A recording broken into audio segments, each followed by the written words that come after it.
ကဲဒီနေ့လက်ကုံရက်တွေဆိုရင်ချက်စားတဲ့နဲ့ဈေးသက်တာတဲ့ဟင်းတွေပွဲချက်ပြမယ်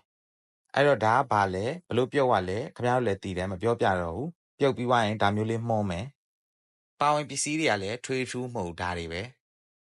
စပြီးတော့ကြက်သွန်ဒါမျိုးလေးတွေဖြစ်အောင်လုပ်မယ်ပြီးွားရင်ကြက်သွန်ဖြူနဲ့ရောမယ်ဆက်နဲ့ကြိတ်မယ်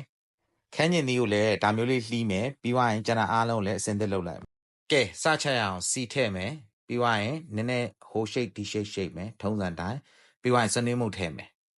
ပြီးရင်တော့ခုနကကြိတ်ထားတဲ့ကြက်သွန်မီကြက်သွန်ဖြူကိုထည့်မယ်တေးသေးချာချာလေးမှု့မယ်နန်းဆန်တဲ့အယောင်လေးတွေအဖြစ်ပြောင်းလဲသွားပြီဆိုလို့ရှိရင်တော့ငုတ်သီးမုတ်ထည့်မယ်မဆလာထည့်မယ်ပြီးွားရင်ထပ်ပြီးတော့တေးသေးချာလေးတမောင်ထပ်မှု့မယ်နောက်ထပ်ပြီးတော့ငုတ်သီးအကြက်မှုတ်ကိုထည့်မယ်အဆက်စားနိုင်လောက်အနည်းများပေါ်မူတည်ပြီးထည့်မယ်တေးချာထပ်မှု့မယ်ပြီးွားရင်ခုနလှီးထားတဲ့ခန်းညင်သီးကိုထပ်ထည့်မယ်ထပ်မှု့မယ်အိုးမကတ်အောင်ရေပပလေးထည့်ပြီးတော့မှု့မယ်ပြီးတော့ရင်ကျွန်တော်တို့ခုနမကြီးရေ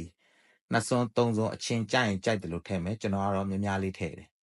ကဲအခုကတော့ကျွန်တော်တို့အခုနကအခွန်နေခွာထားတဲ့မင်းသားကြောလေးတွေကိုတလုံးချင်းစီတေးသေးချာထည့်မယ်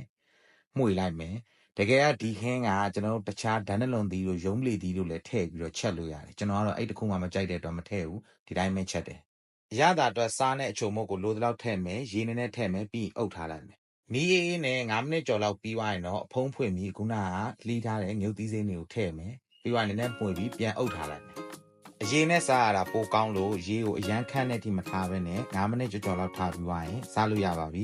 နန်းနန်းမင်းကိုလှီးပြီးအုပ်လဲရတယ်အရွက်လိုက်အုပ်လဲရတယ်ကျွန်တော်ကတော့အရွက်လိုက်အုပ်လိုက်ပါပြီးအဖုံးပိတ်ပြီးနည်းနည်းထားပြီးစားလို့ရပါပြီ